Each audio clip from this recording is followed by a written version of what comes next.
Good evening everyone, myself Dr. Nirmal Kumar and I am going to present my case on ocular manifestations in moderate to severe psoriasis. Psoriasis is a chronic remittent relapsing illness affecting the skin, nails and joints. Psoriasis affects 1 to 3% of the adult population and produces multiple extracutaneous manifestations. Ocular findings occur in 10% of the patients. Since limited data is available on the ocular findings in psoriasis patients in India, in this study we evaluated various ocular changes associated with moderate to severe psoriasis. Patients were evaluated for the duration of the disease, site of the lesion, type of psoriasis, extent of skin involvement using the PASI score, and the scores equal to or greater than 10 were considered moderate to severe psoriasis. Dry eye evaluation was done using Schwimmer Swan test and T-BUT. The Schwimmer's test less than 10 mm and T-BUT below 10 seconds were considered abnormal. 50 patients were enrolled in the study. The most common ocular pathologies observed in this study were tarsal hyperemia and anterior blepharitis in 64 and 48 eyes respectively. Mild, moderate and severe dry eyes were seen in 20, 10 and 26 eyes respectively.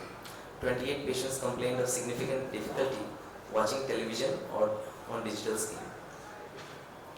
In 16 patients evaluated on follow-up at 8 weeks, cornea and conjunctival ocular surface staining score increased and T-BUT decreased significantly.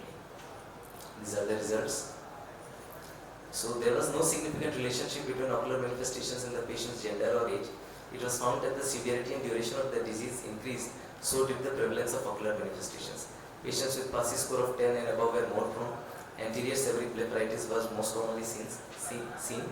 Schwimmer's and T-BUT values were significantly lower in patients with psoriasis and included patients with more severe form of psoriasis. So we can conclude that there is higher prevalence of blepharitis, dry and cataract in patients with psoriasis along with other occasional ocular manifestations. Therefore, these patients must undergo periodic eye examinations and screening to monitor for ocular manifestations that might otherwise progress to visual impairment if left untreated. These are my references. Thank you. This is a very good study. How did the idea come to your mind that there should be some relation between psoriasis and dry eye?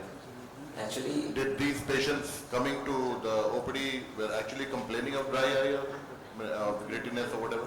Actually, when I was, the Ophtha and the Derma department are close by. So when I was sitting with one of my Derma friends, they do like a few patients complain like that sometimes. So we thought like we can do this study. So that is where the spark came from. Good. So you started these patients on tear lubricants? Yes, sir. And you found significant change in their... Some changes were there. You can take this study further, it's very good. Have you tried of any patient of autologous blood serum like that? Sorry, sir. Autologous blood serum? No, sir. You can go through. And how you test the goblet cell count? Have you included in this in your synopsis? No? No, sir. Okay, thank you.